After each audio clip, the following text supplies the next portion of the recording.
Assalamualaikum. Halo, Assalamualaikum. Assalamualaikum.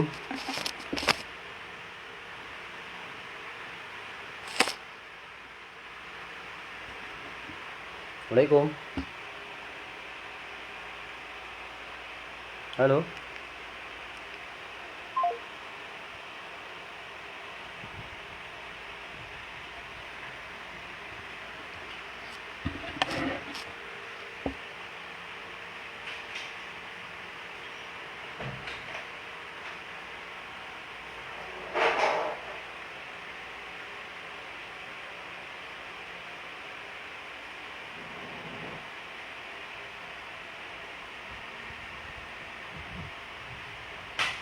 Assalamualaikum. Dr. Amin. Iya. Dari RRI udah siap untuk kita hubungan ya Ustaz ya? Iya, iya, bisa. Tentang Nabi Nuh ya Ustaz ya? Iya. Nabi Nuh ya? Iya. Topiknya? Iya. Baik, siap.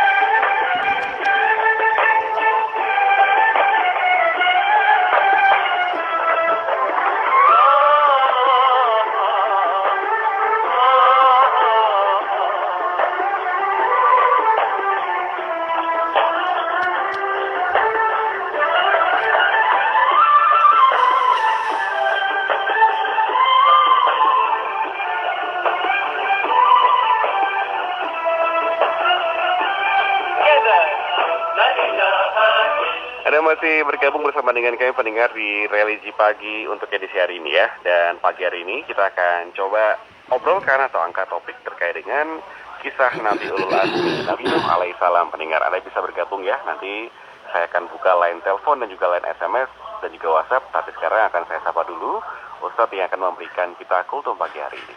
Ada Ustadz Khoirul Amin. Assalamualaikum warahmatullahi wabarakatuh. Selamat pagi Ustadz. Waalaikumsalam warahmatullahi wabarakatuh. Selamat pagi, Mas. Selamat pagi, sehat nih kabarnya nggih? Alhamdulillah sehat. Alhamdulillah, monggo dimulai Ustaz, silakan. Bismillah. Assalamualaikum warahmatullahi wabarakatuh.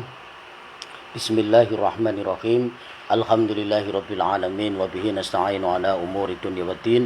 Wassalatu wassalamu ala asyrafil anbiya'i wal mursalin sayyidina wa maulana Muhammad wa ala alihi wa sahbihi ajma'in. Rabbi syrah li sadri wa yassir li amri wahlul 'uqdatam min lisani yafqahu qawli. Amin, amma ba'd. Kaum muslimin muslimat yang dimuliakan oleh Allah Subhanahu wa taala, khususnya para pecinta RRI Pro 1 dan juga para penggemar dari keluarga besar Jamu Kota Semarang, Jamiyatul Mubalighin, pengurus dan anggotanya semuanya yang dimuliakan oleh Allah Subhanahu wa taala. Syukur alhamdulillah pada kesempatan pagi ini Allah masih memberikan kepada kita anugerah dan karunia, yaitu berupa nikmat sehat wal afiat, panjang umur, dan syukur alhamdulillah juga karena panjang umur kita untuk semata-mata mencari ilmu, tholabul ilmi, untuk mendapatkan ridho dari Allah Subhanahu wa taala. Kemudian yang kedua, syukur alhamdulillah kita terus ya setiap saat selalu bersyukur kepada Allah Subhanahu wa taala, mengingatnya dengan berzikir, juga dalam keadaan kita masih tetap istiqomah dalam ibadah kita. Ini adalah satu anugerah karunia yang harus kita syukuri bersama, sehingga mudah-mudahan kita sampai nanti menghadap Allah Subhanahu wa taala dalam keadaan istiqomah di dalam beribadah, dan tentunya sesuai dengan doa kita, Rabbana atina fid dunya hasanah wa fil akhirati hasanah wa qina adzabannar. Kita mohon kepada Allah keselamatan, kebahagiaan dunia dan akhirat, insyaallah akan kita capai. Amin, Allahumma amin. Amin. Hari ini kita akan membahas tentang kisah-kisah di zaman para nabi dan para rasul, dan kali ini kita akan berbicara tentang nabi-nabi yang masuk dalam kategori ulul azmi, yaitu para nabi dan rasul yang mendapatkan ujian berat dari Allah Subhanahu wa taala, yang mana ujian ini bukan hanya menimpa pada diri sendiri tapi juga menimpa pada keluarganya.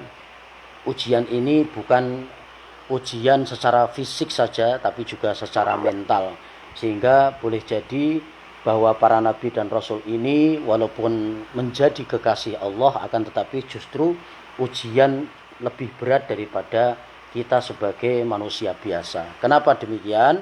Karena supaya kita menjadi orang yang bisa mengambil iktibar atau pelajaran bahwa tidak ada orang hidup di dunia ini kecuali dia akan mendapatkan ujian dari Allah Subhanahu wa taala. Kaum muslimin, muslimat, para pendengar RRI Pro 1 yang dimuliakan oleh Allah Subhanahu wa taala.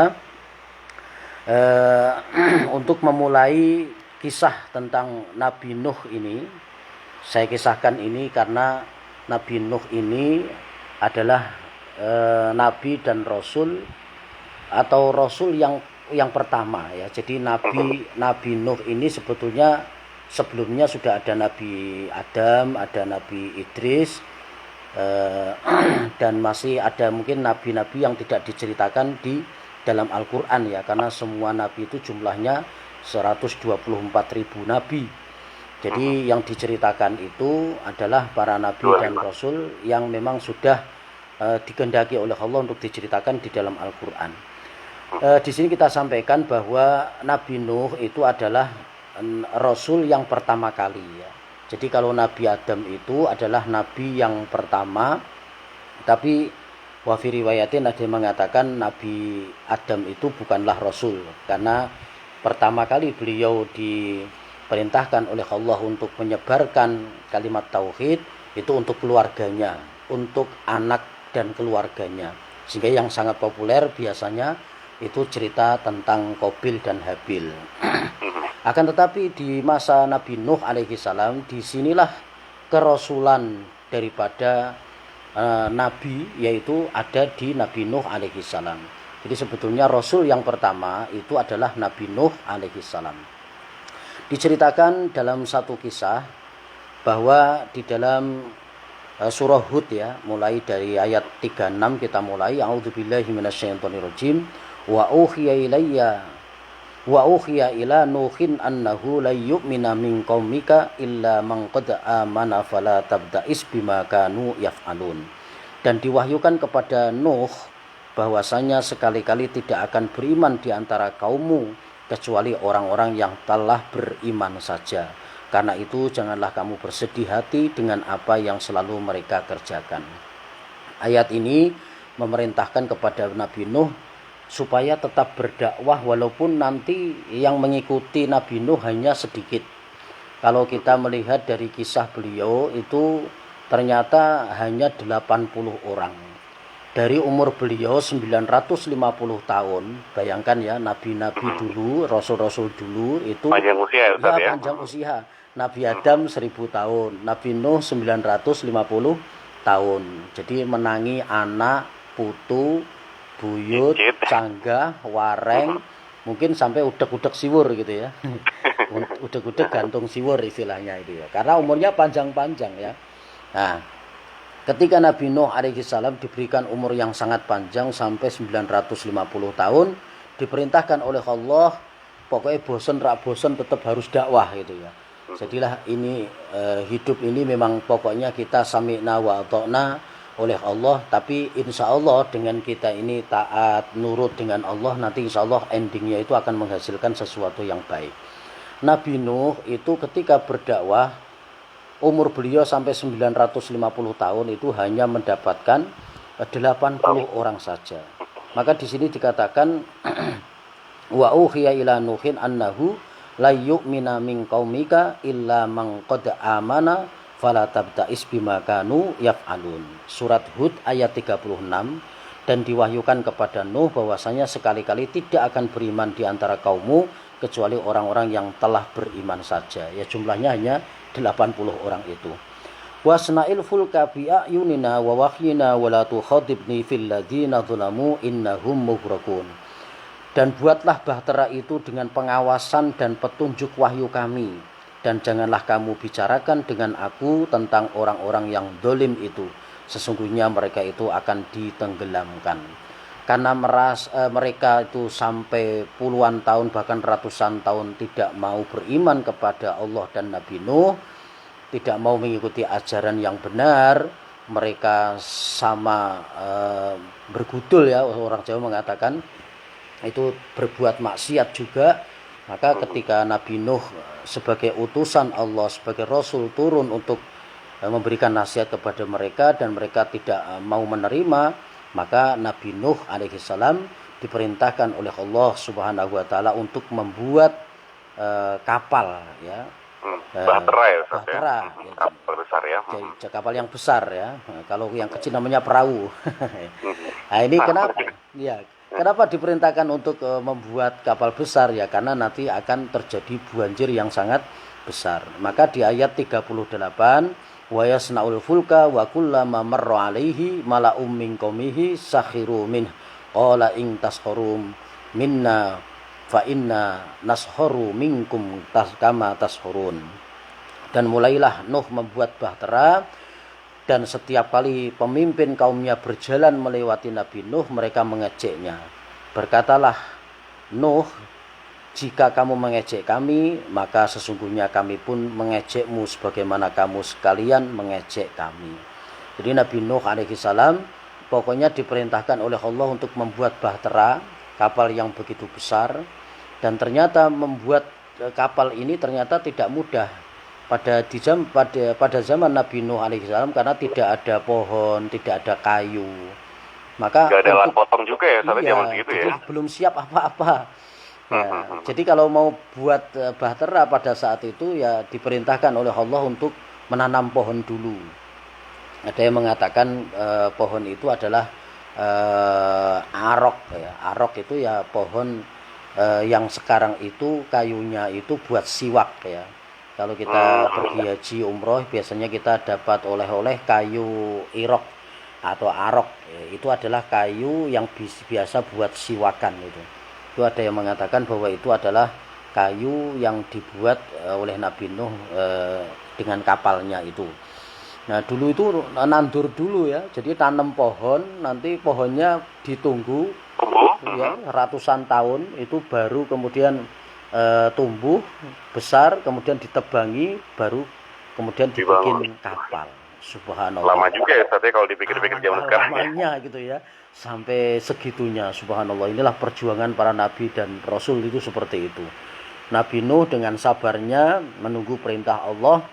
Ketika sudah datang waktunya, pohon itu ditebang, kemudian dibikinlah bahtera yang begitu besar.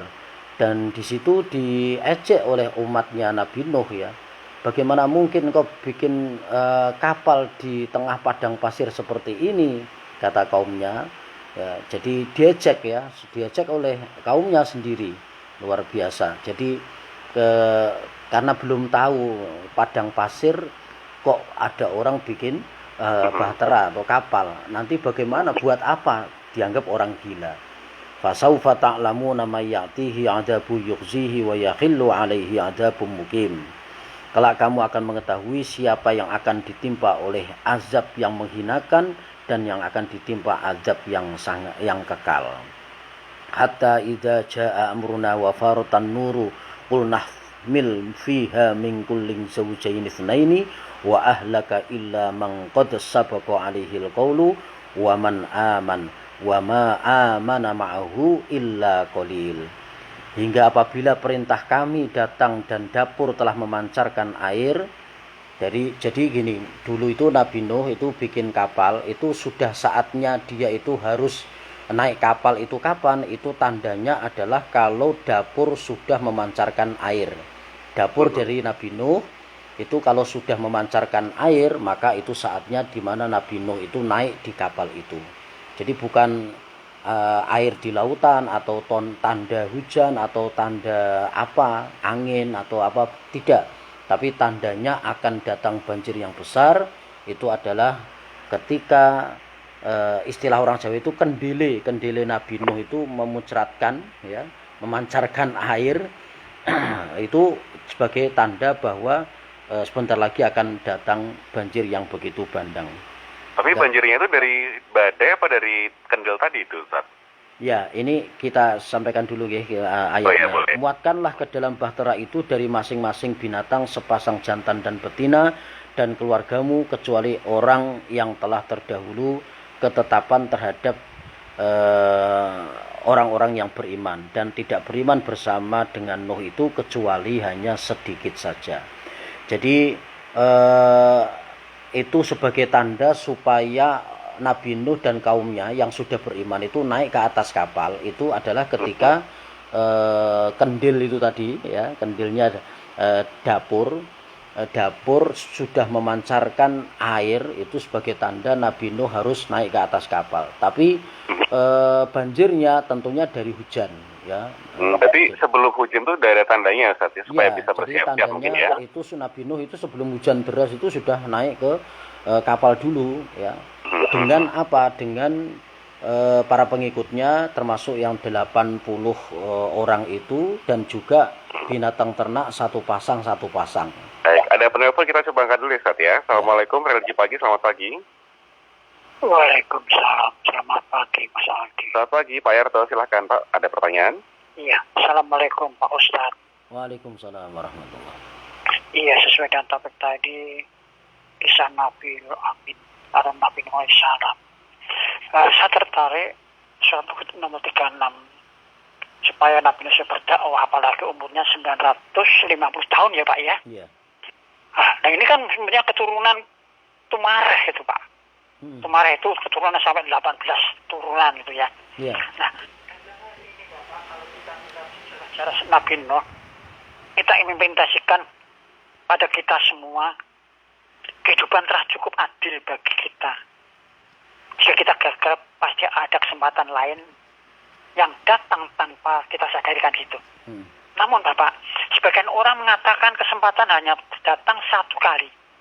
Itu tidak benar kan? Nah, kesempatan itu selalu datang, tetapi kita harus siap menanggapinya. Nah, bagaimana untuk memahami cerita itu terhadap umat-umat yang ditinggalkan seperti ini Pak Ustadz? Matur suwun. Assalamualaikum warahmatullahi wabarakatuh. Selamat pagi. Selamat pagi, mungkin bisa dijawab nanti setelah kisahnya selesai ya Ustaz ya? Iya.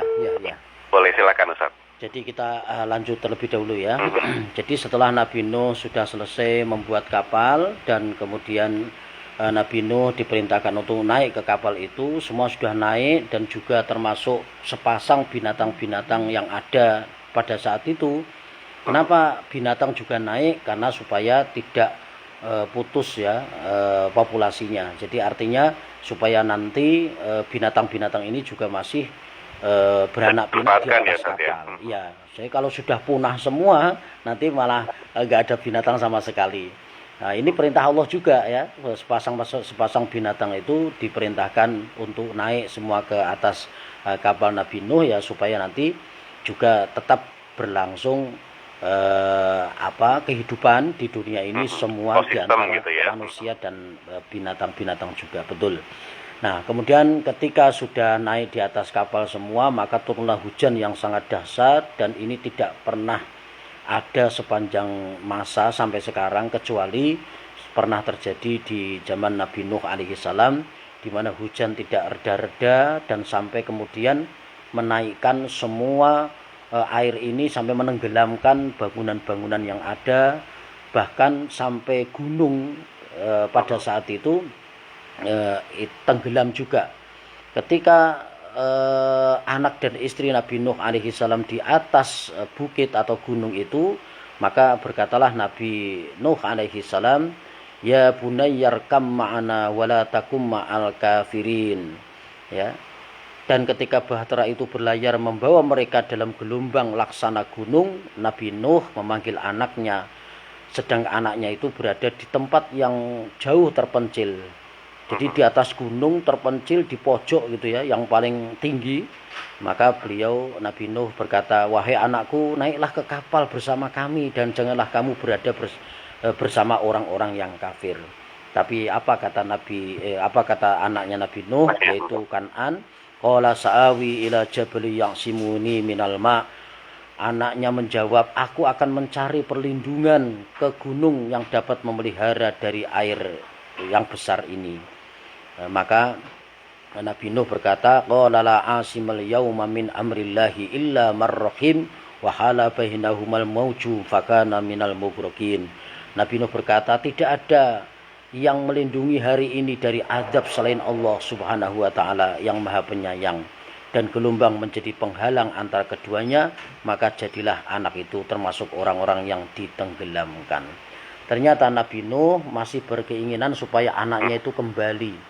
Ini contoh dari keluarga kita. Jadi mulai dari awal kita harus didik ya anak-anak didik kita, putra-putri kita, supaya jangan sampai jauh dari agama. Ini contoh yang harus menjadi iktibar kepada kita, bahwa sosok Nabi Nuh saja yang masuk kategori ulul azmi, itu anaknya tidak bisa mendapatkan hidayah dari Allah karena dia tidak mau menjemputnya. Anaknya ditenggelamkan oleh Allah. Dia mengatakan bahwa gunung ini yang akan menyelamatkanku. Qala sa'awi ila jabali ya'simuni minal ma.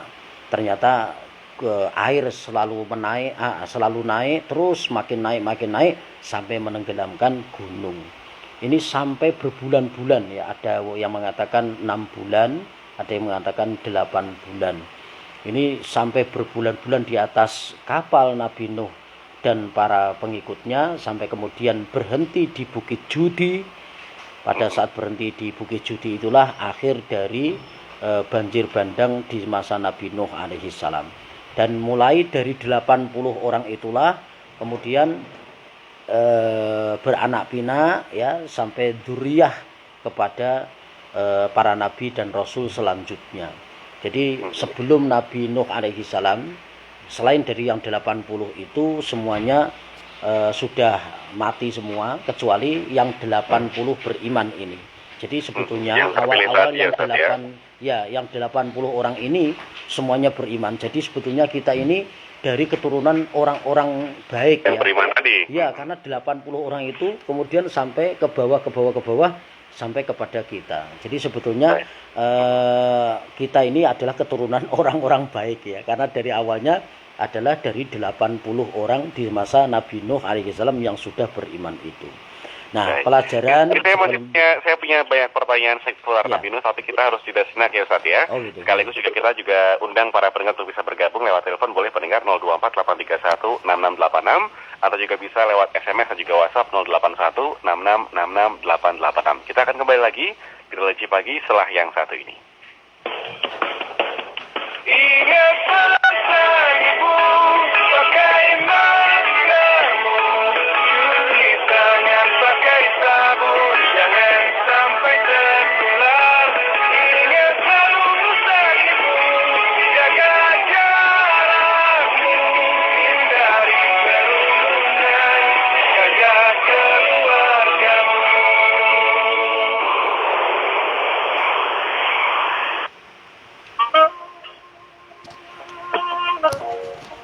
Tetap produktif dan aman COVID-19, optimis kesehatan pulih serta ekonomi bangkit. Berikut peluang yang tetap laris manis di saat krisis. 1. Masker kain. Masker merupakan alat pelindung diri yang sangat dibutuhkan saat ini. Berkreasi secara desain, ikuti standar WHO. 2. Makanan siap santap. Saat pandemi, orang mengurangi makan di luar rumah. Kelola paket makanan yang lezat dan bergizi. 3. Les privat. Pembelajaran jarak jauh membuat orang tua pusing. Punya pengetahuan tertentu? Buka les online. 4. Makanan beku. Memasak di rumah menjadi aktivitas yang sehat dan higienis. Bisnis makanan beku antar 1 hari sampai. 5. Kopi literan. Momen ngopi bareng kini terbatas. Butuh kopi enak? Bisa pesan online. Bagian kita, siapkan kopinya.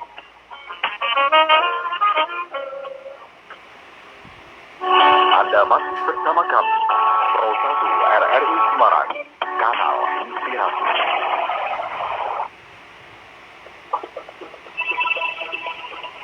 Anda masih bersama dengan kami pendengar di Religi Pagi hari ini. Kita masih mendengarkan ya kisah tentang Nabi Nuh alaihissalam bersama dengan Ustaz Khairul Amin. Selamat pagi, Assalamualaikum Ustaz. Waalaikumsalam. Ya, kisahnya tadi sudah sampai di 80 ini ya, pengikut orang-orang beriman. Ada kelanjutannya apa sudah selesai nih, Ustaz? Ya, mungkin sampai situ dulu enggak apa-apa, Mas.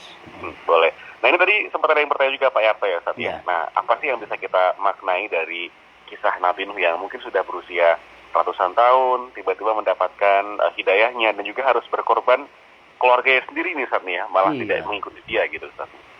Iya, jadi tadi yang ditanyakan oleh Pak Yarto ya, yang ini merupakan motivasi kepada kita bahwa ternyata usia yang begitu panjang seperti Nabi Nuh alaihi salam sampai 950 tahun itu menjadikan kita itu bisa melakukan segala sesuatu yang bisa bermanfaat untuk orang lain. Seperti Nabi Nuh alaihi salam itu menggunakan umurnya 950 tahun itu untuk berdakwah, mengajak orang dalam kebaikan. Tidak bosan-bosannya beliau untuk selalu mengajak umatnya supaya kembali kepada kebaikan, ke agama yang tauhid, agama yaitu yang agama yang menyembah Allah Subhanahu wa taala. Ini tentunya menjadi pembelajaran kita bahwa umur kita ini, apalagi sekarang umatnya Nabi Nuh itu terbatas hanya sekitar 63 tahun sampai 100 tahun ya. Mungkin 63 itu yang sekarang sudah 62 ya hati-hati. Kalau ukurannya dengan Nabi Muhammad ya berarti 1 tahun lagi. Kalau sudah 62 lebih 11 bulan ya mungkin bulan depan kan gitu ya. Tapi syukur-syukur mudah-mudahan mendapatkan bonus dari Allah, panjang umur dalam ketaatan kepada Allah Subhanahu wa taala.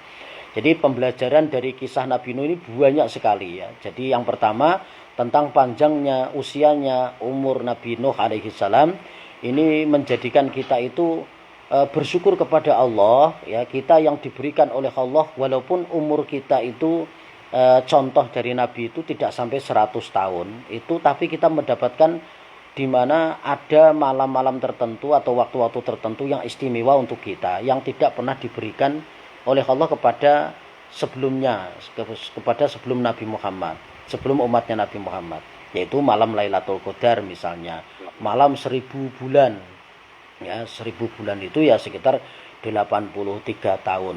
Artinya ketika kita itu mendapatkan malam itu berarti kita sama saja dengan kita beribadah selama 83 tahun kan gitu. Juga ada balasan dari Allah 10 kali lipat dari amal perbuatan kita. Al-An'am 160, mangja abil hasanati falahu asyru amsalihha. Barang siapa yang mendatangkan satu kebaikan, maka Allah akan balas dengan 10 kebaikan. Dan ini tidak kita angkat diberikan telepon dulu ya, Ustaz ya. Ya. Ada yang masuk, mohon maaf, kita angkat dulu teleponnya. Religi pagi, Assalamualaikum, selamat pagi. Assalamualaikum. Selamat pagi, waalaikumsalam, Mas Udin, silakan. Dari Juana, Mas. Ya. Ini menanyakan Pak Ustaz ya.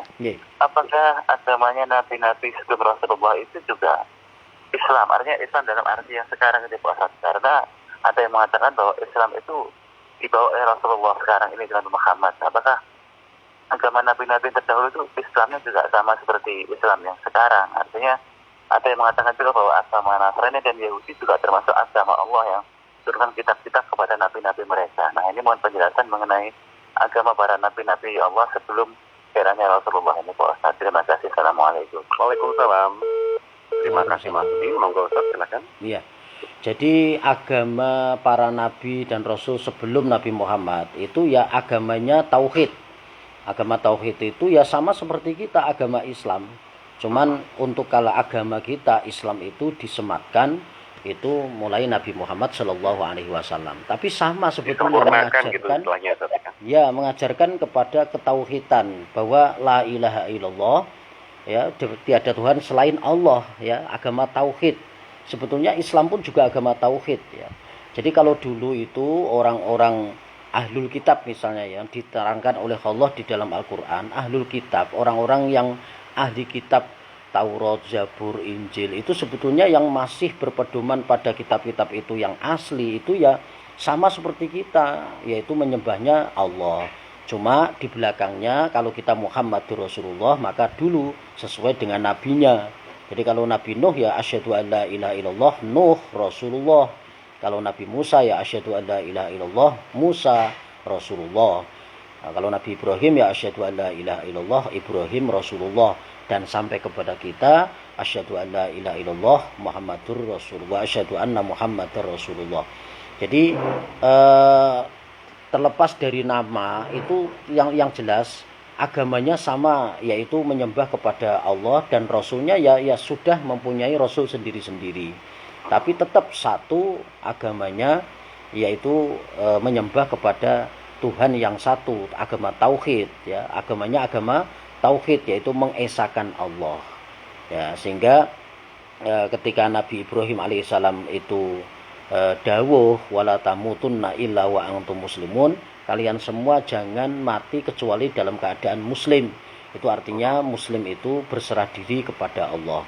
Dan kemudian Islam itu datang dibawa oleh Nabi Muhammad SAW dengan kalimat Islam itu untuk memudahkan kita bahwa kita itu mempunyai agama yang kalimat itu memang sudah diberikan oleh Allah Subhanahu wa taala, wa may yabtaghi ghairal islami dina fala yuqbala minhu wa huwa fil akhirati minal khasirin. Barang siapa yang mempunyai agama selain daripada Islam, maka dia golongan orang yang merugi dan tidak akan diterima oleh Allah Subhanahu wa taala nanti di akhirat. Jadi kalimat Islam itu sudah diberikan oleh Allah Subhanahu wa taala sebetulnya jauh sebelum agama Islam datang, sebelum Nabi Muhammad datang. Cuman kalimat Islam dulu itu sebagai kalimat yang hakiki, yaitu jangan mati kecuali dalam keadaan sudah berserah diri kepada Allah. Islam itu kan artinya berserah diri kepada Allah. Nah, sekarang kita sematkan Islam itu adalah agama kita, karena juga ada ayat yang mengatakan wa may yabtaghi ghairal islami dina itu. Jadi ada kalimat Islam di dalam Al-Qur'an. Nah, agama kita itu ya agama tauhid juga, agama yang mengesahkan Allah, Tuhannya adalah Allah, dan para nabi rasul sebelumnya itu sudah mempunyai agama, yaitu agama tauhid itu sendiri, seperti itu. Baik, ada yang bertanya lagi Ustaz dari Pak Soekarno Klaten nih Ustaz nih. Untuk era saat ini Ustaz, apa yang bisa kita tiru dari Nabi Nuh ini? Ya, era yang sekarang yang bisa kita petik dari Nabi Nuh, yang pertama adalah bagaimana supaya kita menggunakan umur kita ini sebaik-baiknya. Nabi Nuh dengan umurnya 950 tahun bisa menggunakan perjuangan beliau ya untuk berdakwah, menggunakan umur beliau untuk menyampaikan hal-hal yang baik, ngemong umat ya. Bayangkan kalau Nabi Nuh 950 tahun mengajak orang untuk melaksanakan kebaikan saja hanya mendapatkan 80 orang, apalagi kita ya, kita ini gampang ngambek, gampang marah, gampang mutung ya. Kadang-kadang ngajak orang yang nggak mau kita marah-marah ya kadang-kadang kita tidak bisa meneladani para nabi dan rasul sebelumnya ya. Belajar dari kesabaran Nabi Nuh juga, apalagi kita mempunyai nabi yang sangat juga luar biasa kesabarannya, yaitu Nabi Muhammad SAW. Itu harus kita praktekkan ya, tidak hanya sebagai slogan saja uswatun hasanah, tapi prakteknya kadang-kadang kita tidak bisa ya menjadi orang yang pemarah. Sekarang ini kan banyak ya orang yang sedikit-sedikit marah, sedikit-sedikit marah kok cuman sedikit gitu. Nah, ini harus kita ya nempel sifat-sifat Rasulullah, nempel sifat-sifatnya Nabi Nuh. Yang kemudian yang kedua yang bisa kita ambil pelajaran untuk era sekarang itu adalah bagaimana kita mendidik putra-putri kita yang diamanahkan oleh Allah kepada kita, menjadi pembelajaran dari kisah Nabi Nuh ini tentang Kan'an ya, putranya Nabi Nuh yang tidak mau ikut kepada orang tuanya, bergedel, bergudul ketika naik di atas gunung. Sudah dinasihatin ini gunung nanti akan tenggelam, ternyata dia mengatakan gunung ini akan menyelamatkanku katanya. Nah, inilah pembelajaran kita bahwa kita ini sebenarnya diperintahkan pokoknya untuk melaksanakan amanah saja, mendidik anak kita, mengajarkan kebaikan. Masalah hidayah nanti serahkan kepada Allah. Nabi Nuh sudah kayak apa berdoanya, bahkan Allah itu menyampaikan innahu laisa min ahlik, wahai Nuh itu bukan keluargamu. Secara fisik memang iya, tapi kalau sudah bergudul seperti itu, maka diperintahkan oleh Allah untuk untuk menganggap bahwa itu bukanlah bagian dari keluargamu. Inilah kita diperintahkan ku anfusakum wa ahlikum naro. Yang penting usaha, kita sudah memberikan pembelajaran yang baik kepada anak dan keluarga kita. Adapun semua itu kembalikan lagi kepada Allah, yang jelas sudah ikhtiar dan berusaha seperti itu. Baik, ini dari Pak Arif di Semarang nih Ustaz nih, ini juga bertanya seputar Kan'an tadi ya, anaknya Nabi Nuh ya Ustaz ya. Nah, kalau si Kan'an tidak mau naik ke kapal itu, apa kehendaknya Kan'an atau kehendak Allah nih Ustaz nih? Iya, jadi begini ya, ada dua yang menjadi keputusan Allah. Yang pertama itu keputusan akhir dari Allah Subhanahu wa Ta'ala, yaitu keputusan dari usaha juga manusia pada saat diberikan oleh Allah akal. Jadi seperti Kan'an, bukan hanya Kan'an saja ya, siapapun yang bergudul durhaka kepada Allah, maksiat, dia tidak mau beriman, itu sebetulnya ya, itu ada dua pilihan ya. Mau iman silahkan, au takfur, mau kufur ya monggo, tapi sudah diberikan akal oleh Allah. Ya, ini ada nabi, ini ada rasul. Kalau sekarang ya ini ada ulama, ini ada kajian, ada di TV, di radio ya. Semua sekarang ini di share-sharean juga banyak kebaikan-kebaikan ilmu yang bisa kita praktekkan dalam kehidupan sehari-hari. Tapi ternyata juga banyak orang yang masih lepas dari agamanya. Ini kan berarti yang menentukan dia itu kemudian naik ke atas gunung itu tidak 100% Allah ya, tapi keinginan Kan'an sendiri. Jadi Kan'an ini diberikan kekuatan, dia bisa memilih sebetulnya ini yang baik, ini yang tidak baik. Bahkan ayahnya sendiri kan nabi rasul, tapi dia tidak mau percaya. Nah, ini karena kenapa? Dia tidak mau menjemput hidayah. Jadi hidayah itu sebetulnya harus dijemput. Seperti Sayyidina Umar itu ketika akan mendapatkan hidayah dari Allah, itu sebelumnya itu Sayyidina Umar itu berpikir, sebetulnya yang benar saya atau Muhammad? Kenapa ada sosok Muhammad?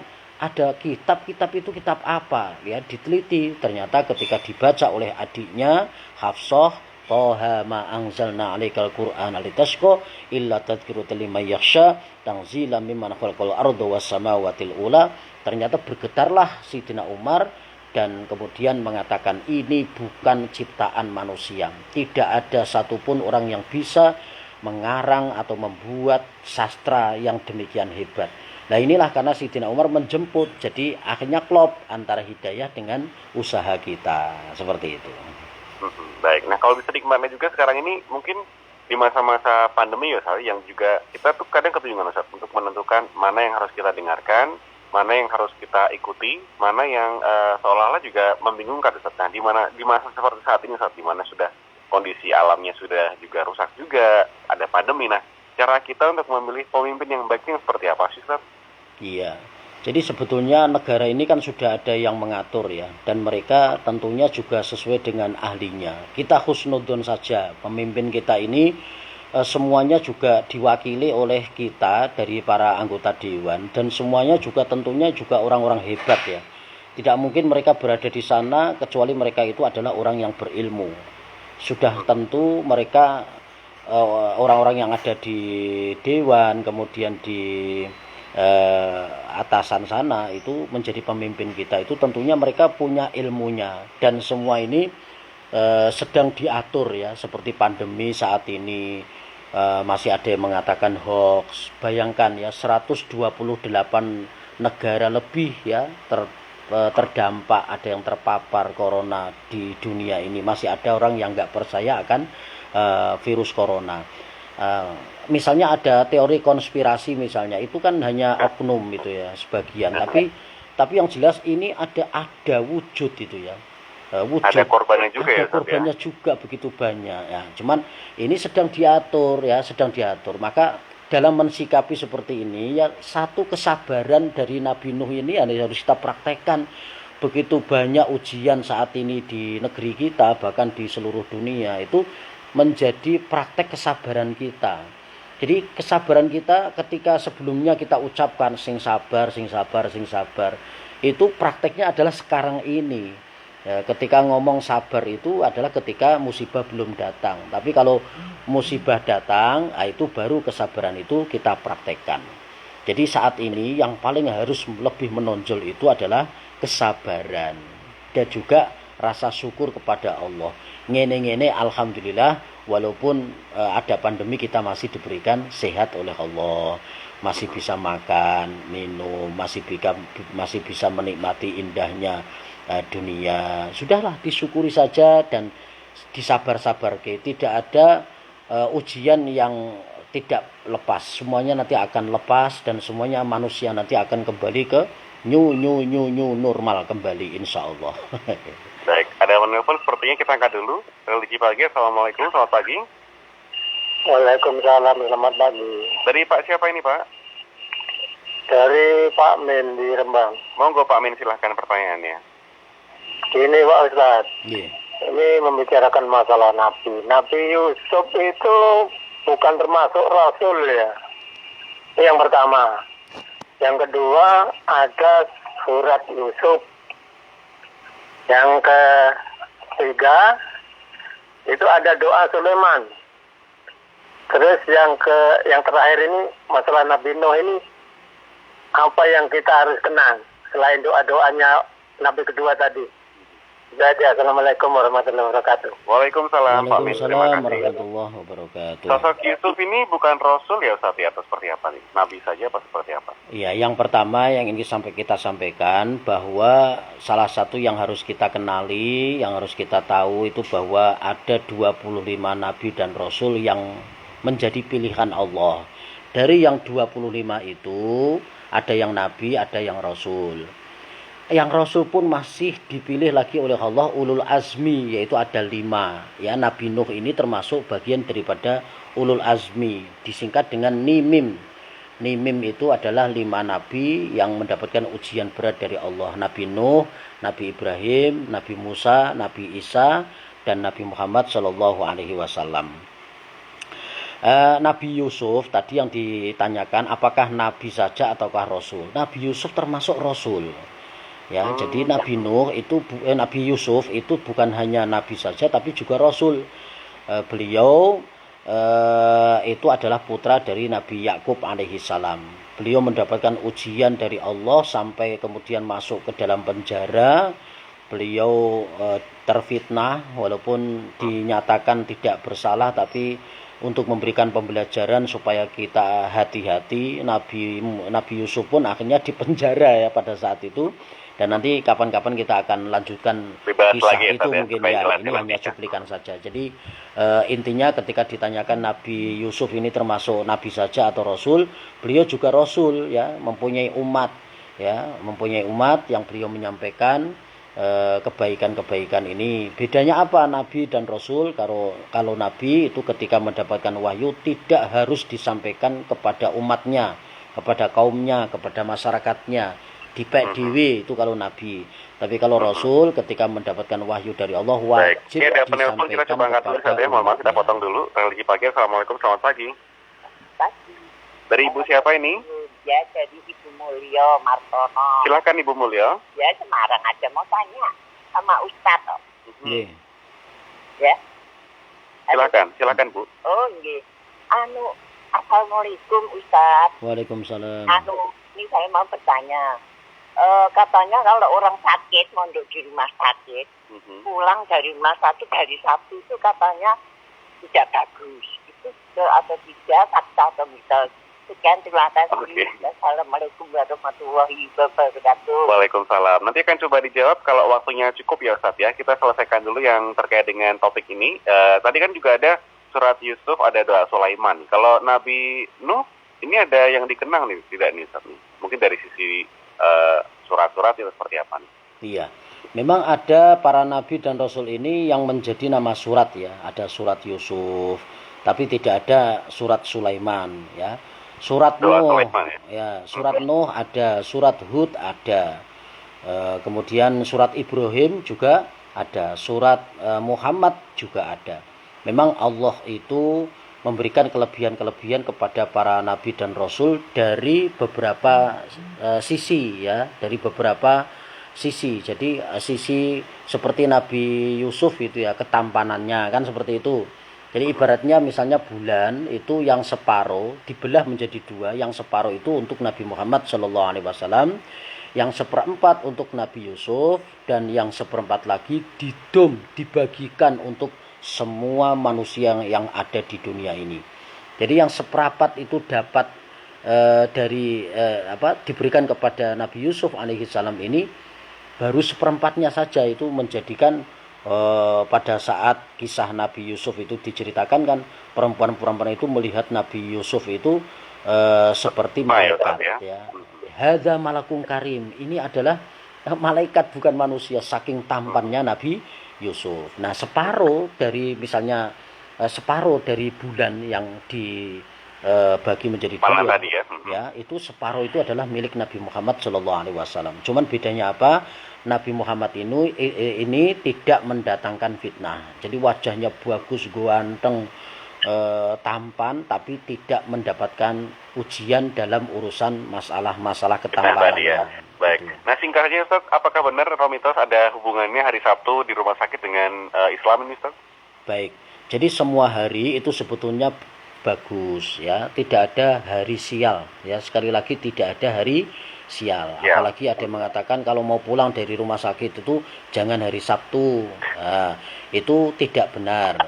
Jadi mitos. Yang kedua, kemudian gini misalnya, nanti kalau ada orang mati hari Sabtu, nanti gondol tonggone misalnya seperti itu. Itu juga hanya kebetulan. Ya, jadi yakinlah semua sudah bikudroti wa irodatillah, sudah diatur oleh Allah. Andai kata ternyata gondol kancane, ya memang sudah waktunya ajal menjemput seperti itu. Pulang hari Sabtu mau Ahad sama saja. Sama aja ya, Ustaz ya. Baik. Nah, kalau bisa kita simpulkan dari topik kita Nabi Nuh, apa sih yang harus kita ingat terus dan kita bisa pesankan kepada orang lain, Ustaz? Iya, jadi yang pertama bahwa hidup ini adalah perjuangan. Ya, yang pertama itu. Nabi Nuh alaihissalam 950 tahun dengan perjuangannya dalam berdakwah, mengajak orang lain amar ma'ruf nahi mungkar. Beliau dengan keluarganya ya, beliau berdakwah dengan keluarganya, ternyata tidak berhasil. Ini menjadi pembelajaran kita. Ternyata yang penting adalah bagaimana kita mengajak kepada kebaikan. Masalah hidayah itu adalah urusan Allah. Nabi Muhammad pun juga ternyata tidak bisa mengajak pamannya Abu Jahal untuk Islam. Kenapa? Karena hidayah tidak dijemput oleh mereka. Nabi Muhammad pokoknya diperintahkan untuk apa? Menyampaikan kebaikan. Hanya berdoa, Allahumma hdi qaumi fa innahum la ya'lamun. Maka semua itu harus kita biasakan dalam kehidupan kita. Apa yang menjadi perintah Allah pokoknya kita laksanakan, endingnya itu kita serahkan kepada Allah. Yang kedua, umur yang panjang menjadikan kita itu bisa berbuat baik sebanyak-banyaknya. Ya, jadikan umur kita ini, berapapun yang Allah berikan umur kita, jadikan umur kita itu jangan sampai sia-sia. Jadikan umur kita itu menjadi kebaikan untuk orang lain, khairun nas anfa'uhum linas. Demikian, mudah-mudahan ada manfaatnya. Terima kasih atas segala perhatian. Mohon maaf atas segala kekurangan. Rabbana atina fid dunya hasanah wa fil akhirati hasanah wa qina adzabannar. Walhamdulillahi rabbil alamin. Terima kasih untuk Ustadz Khairul Amin sudah memberikan waktunya pagi hari ini, sudah memberikan banyak sekali ini ya pencerahan terkait dengan kisah-kisah Nabi, terkait dengan Nabi Nuh juga. Semoga pendengar bisa